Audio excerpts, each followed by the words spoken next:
नमस्कार साथियों। भारतीय दिव्यांग के लिए मैं फिर से जुल्फ़िकार।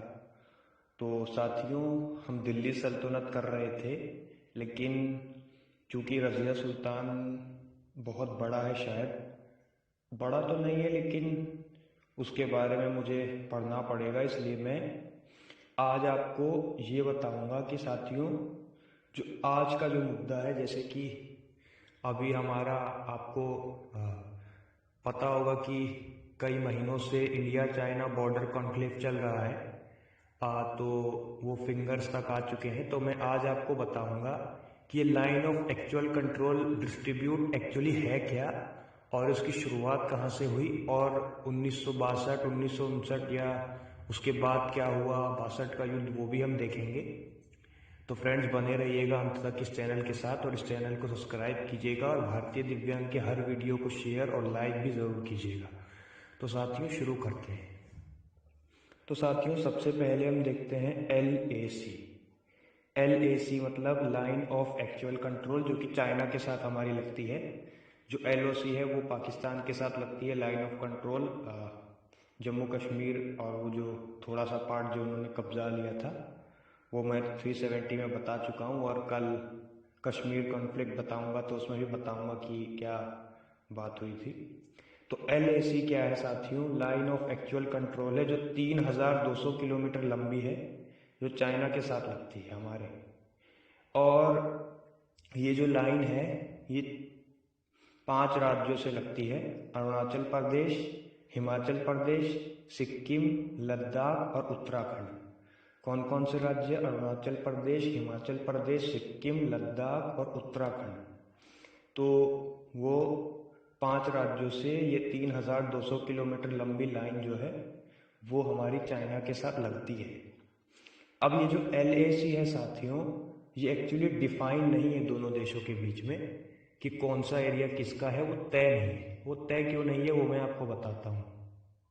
साथियों, 1914 में भारत और तिब्बत के बीच में एक समझौता हुआ था। भारत और तिब्बत के बीच में एक समझौता हुआ था, यानी जो उस समय हमारी इंडिया में जो ब्रिटिश रूल कर रहे थे, तो ब्रिटिश इंडिया और तिब्बत के बीच में एक समझौता हुआ था। वो समझौता क्या था कि भाई, जो ये लाइन है ना, ये इसको कहते हैं मैकमोहन लाइन। मैकमोहन लाइन पहले कहते थे इसको। क्यों? ये क्योंकि उस समय जो था, तिब्बत जो था वो एक स्वतंत्र, एक अलग देश था। तो ये समझौता हुआ था भारत और तिब्बत के बीच में 1914 में कि इतने से इतना एरिया हमारा और तुम्हारा रहेगा। तो ये रेखा पहले कही जाती थी मैकमोहन लाइन, LAC जो कहते हैं, ये पहले मैकमोहन लाइन कहती थी, क्योंकि जो उस समय के जो ब्रिटिश इंडिया विदेश मंत्री थे वो थे मैकमोहन, ब्रिटिश की तरफ से। तो ये लाइन खींची।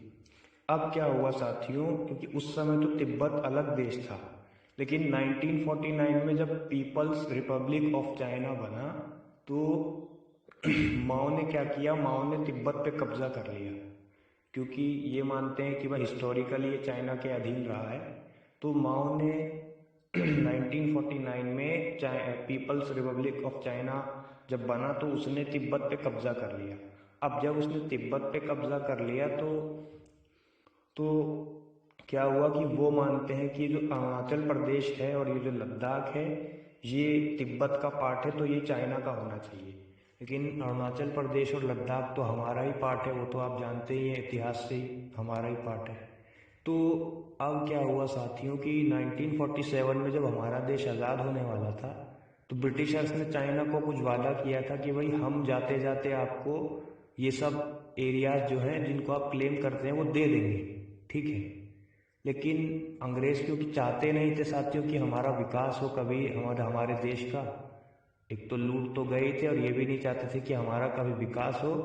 तो उन्होंने बेसिकली क्या किया, उन्होंने इस मुद्दे पे बिना कोई बातचीत किए वो चले गए। तो तब से ही दोस्तों, ये लाइन ऑफ एक्चुअल कंट्रोल का जो विवाद है, ये बहुत है। अब आप लोग जानते हैं कि चाइना की विस्तारवादी नीतियां हैं, तो चाइना ने अब क्लेम करना शुरू कर दिया कि भाई लद्दाख जो है वो हमारा है, और अरुणाचल प्रदेश जो है वो भी हमारा है, और इसी तरह से भाई उत्तराखंड के भी कुछ इलाकों को वो क्लेम करता है कि भाई ये भी हमारे हैं।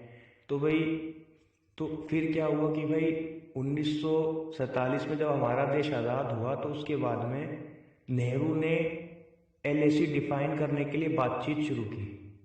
तो साथियों 1969 में नेहरू को चाइना ने जो नक्शा पेश किया वो था कि भाई लद्दाख और अरुणाचल प्रदेश जो है वो उन्होंने अपनी टेरिटरी में दिखाया, ठीक है। तो इसको भारत ने मानने से इनकार कर दिया। उसके बाद चाइना ने क्या चाल खेली कि उसके जो प्रधानमंत्री थे चाओ एन ली वो भारत आए, तो उन्होंने कहा कि भाई हिंदी चीनी भाई भाई। तो नेहरू जी ने बड़ा फेलियर कर दिया कि भाई हिंदी चीनी भाई भाई, हिंदी चीनी भाई भाई।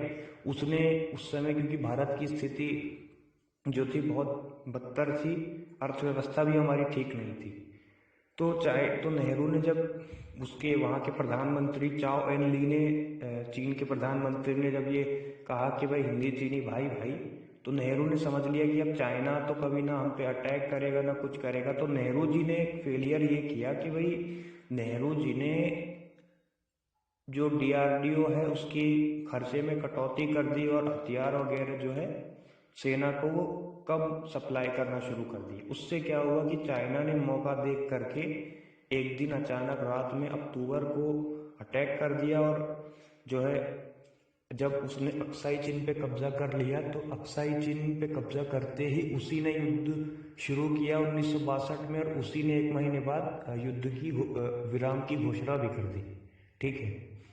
अब फिर क्या हुआ साथियों कि LAC जब डिफाइन नहीं है हमारे और चाइना के बीच, तो 1975 में भी जब चाइना ने हिमाचल प्रदेश में भारतीय और चीनी सेना के बीच झड़प हुई, ठीक है, और उस समय गोली चलाई गई चाइना की तरफ से, ठीक है।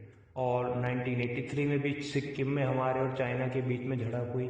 उसके बाद क्या हुआ कि राजीव गांधी के समय में फिर से दोनों देशों का डेलीगेशन मिले और LAC डिफाइन करने के लिए बातचीत शुरू हुई, परंतु चाइना ने हमारा प्रस्ताव कभी माना ही नहीं। चाइना इस बात पे अड़ा है कि भाई कहता है कि लद्दाख हमारा है, हमें दे दो। तो वही इस प्रस्ताव जब उसने नहीं माना तो फिर झड़पें होती रही।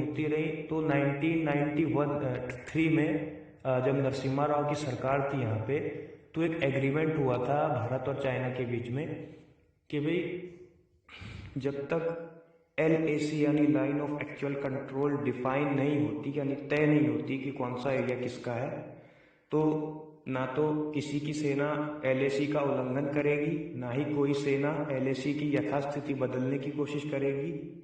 ये सब कुछ उस एग्रीमेंट में डिफाइन मतलब तय हुआ था कि जब तक LAC डिफाइन नहीं हो जाए, तय ना हो जाए बॉर्डर, तब तक दोनों सेना जैसी यथास्थिति है वैसी यथास्थिति बनाए रखेंगी। LAC पे कोई बदलाव किसी की तरफ से नहीं होगा, ठीक है। तो लेकिन चाइना का भी माना नहीं, और 2004 के बाद तो वो बॉर्डर डेलीगेशन जो था वो अड़ियल रवैये की वजह से चीन के बातचीत जो है उसने बेसिकली बंद ही हो गई फिर वो, ठीक है। तो फिर ऐसी चाइना घुसपैठ करता रहा, कभी डेप्सांग में झड़प हुई, कभी सिक्किम में झड़प हुई, कभी कहीं झड़प हुई। अब बेसिकली क्या हुआ दोस्तों, 2017 में डोकलाम विवाद हुआ। तो डोकलाम विवाद में पहले हमारी सेना पीछे हट गई 70 दिन के बाद में, लेकिन चाइना ने वहाँ पे डोकलाम में भी ये वो कर दिया कि भाई उसकी यथास्थिति में भी उसने बदलाव कर दिया। अब सैटेलाइट एरियाज दिख रहे हैं कि उसने बाकायदा वहाँ अंडरग्राउंड साइट अपनी बना ली है और ये बना लिया है। अब आज की स्थिति क्या है दोस्तों, देखिए जो पेंगोंग सो लेक है लद्दाख में, वहाँ पे 8 फिंगर्स हैं। फिंगर 1 2 3 4 5 6 7 8 फिंगर्स हैं। एरिया है उसको हम फिंगर एरिया कहते हैं।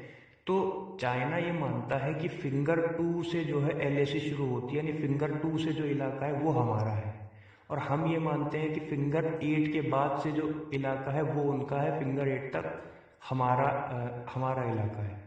तो बेसिकली पहले क्या था कि दोनों सेनाएं फिंगर 4 से फिंगर 8 तक एक एक दिन पेट्रोलिंग करते थे, लेकिन अब क्या हुआ, चाइना ने अप्रैल में क्या किया दोस्तों कि उसके जो सैनिक थे वो फिंगर 4 पे आकर के बैठ गए, यानी कैंपिंग करने लगे, ठीक है। और वो अपने ऑप्टिकल फाइबर्स लाइन और हथियार वो सब ले आए हैं। तो उन्होंने क्या किया है, उन्होंने LAC की यथास्थिति बदल दी है। उधर वो डेप्सांग में भी 18 किलोमीटर अंदर आ गए हैं। अब जब भी टॉक्स होती है तो वो ये कहते हैं कि भाई आप ही अपनी सेना को पीछे हटाइए उल्टा, यानी आप, अब वो ये कहने लगे हैं कि भाई, कभी उनका विदेश मंत्रालय कहता है कि लद्दाख पे भारत का गैर कानूनी कब्जा है और भारत को लद्दाख खाली करना चाहिए। अब जब टॉक्स होती है तो टॉक्स में वो ये कहते हैं कि भाई आप जो है फिंगर एरिया से, फिंगर 4 से अपनी सेना पीछे हटाइए, हमसे कहते हैं कि, यानी जो हम फिंगर 8 तक पहले आसानी से पेट्रोलिंग करते थे, तो वो कहते हैं कि भाई आप अपनी सेना पीछे हटाइए। तो दोस्तों, ये जो LAC जब तक डिफाइन नहीं होगी ना, तब तक ये होता रहेगा। इसलिए हमारी सरकारों को क्या करना पड़ेगा कि कभी ना कभी तो ये LAC डिफाइन करनी ही पड़ेगी, क्योंकि कभी ना कभी ये LAC जो है डिफाइन करनी ही पड़ेगी। इसके चक्कर में दोनों ही देशों का विकास जो है नहीं हो पाता है।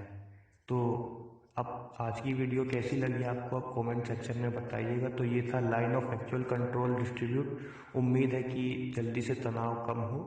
तो आप लोग कमेंट सेक्शन में ज़रूर बताइएगा भारतीय दिव्यांग चैनल के कि भैया आपको ये वीडियो कैसी लगी, और इस चैनल को सब्सक्राइब कीजिए, लाइक कीजिए और शेयर कीजिए। मिलते हैं अगली वीडियो में। धन्यवाद।